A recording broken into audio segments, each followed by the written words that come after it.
Друзья, всем привет! Рад видеть вас на нашем новом канале «Эхо жизни».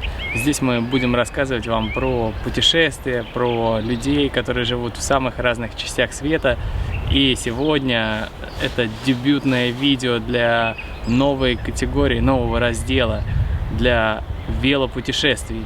И сегодня у меня нельзя сказать, что какое-то очень длинное велопутешествие. Я, конечно, потом посмотрю, сколько километров оно составит.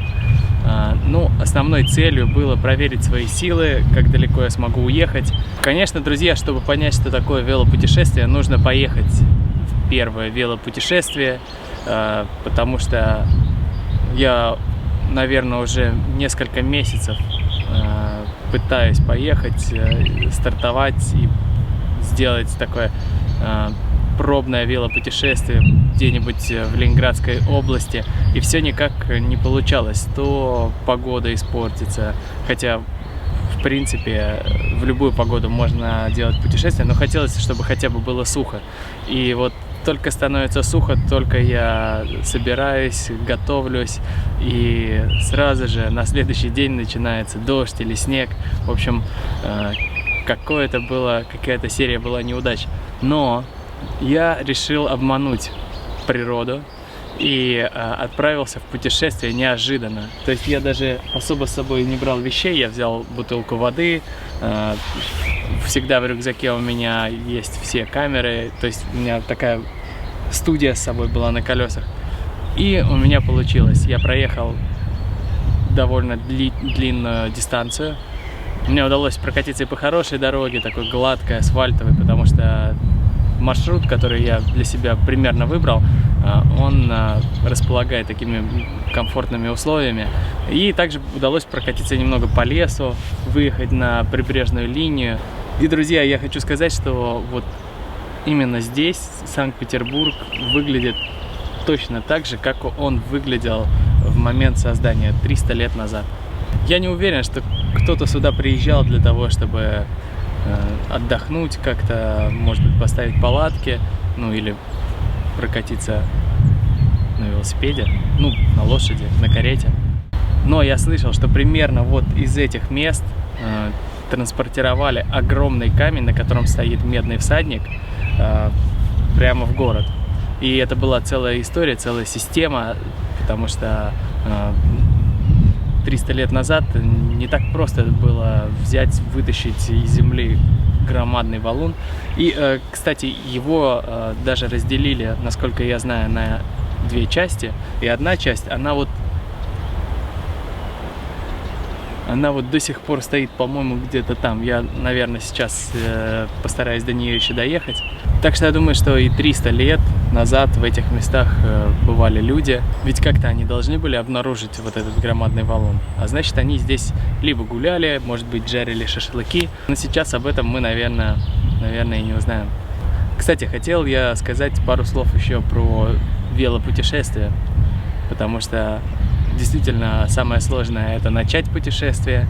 И такое первые несколько километров, они очень тяжелые, потому что и педали крутятся тяжело, и еще сам наездник не разогрет, и хочется вернуться назад, и ты думаешь, ну, может быть, в следующий день пытаешься искать себе отговорки. Но как только ты поехал, и как только ты проезжаешь 10 километров, как только ты проезжаешь уже 20 километров, особенно если вот такая поездка, как у меня, когда у тебя нету какой-то цели, что ты куда-то должен приехать к определенному времени, и что ты спешишь. И тогда уже мозг настраивается, голова настраивается на какие-то особые мысли.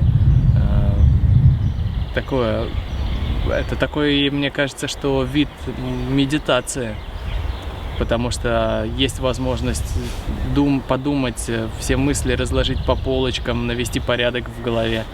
И, наверное, ради этого путешествовать на велосипедах и просто путешествовать, возможно, пешие прогулки по лесам, по природе, они очень полезны. Особенно одиночные прогулки. Это отличный способ расслабиться, справиться со стрессом, если кто-то работает каждый день в офисе. И таким людям я, конечно, обязательно рекомендую выехать на природу на велосипеде или взять, вот, знаете, эти палки для скандинавской ходьбы. Конечно, встает вопрос, что надо же вернуться обратно. Вот, и сейчас я думаю, что надо бы вернуться обратно. Но сейчас я уже, вот, кажется, вошел во вкус. Сейчас мне уже прям хочется кататься, поэтому продолжаю мое первое путешествие. Ну и, конечно, друзья, буду рад почитать ваши комментарии, каким способом вы любите путешествовать. Может быть, тоже кто-то есть, кто любит кататься на велосипеде, и может быть, что-то можете мне посоветовать, потому что, например, я, мне кажется, не очень хорошо подготовился к этой поездке, я совсем не взял денег, я взял немного воды. Я думаю, что вот было бы круто, если бы я взял вот эту сумку и туда бы положил какой-нибудь еды с собой, потому что расход калорий достаточно большой и уже хочется подкрепиться. Но первый блин, как говорится, комом. Посмотрим. Я уверен, что в следующей поездке я уже соберусь получше, подготовлюсь получше, снаряжу свой велосипед. Может быть, найду какой-нибудь другой велосипед, потому что на этом, например, в гору крутить педали довольно тяжело. Но зато по прямой, по асфальту очень быстро. Ладно, друзья, буду продолжать движение. Как говорится, движение – это жизнь.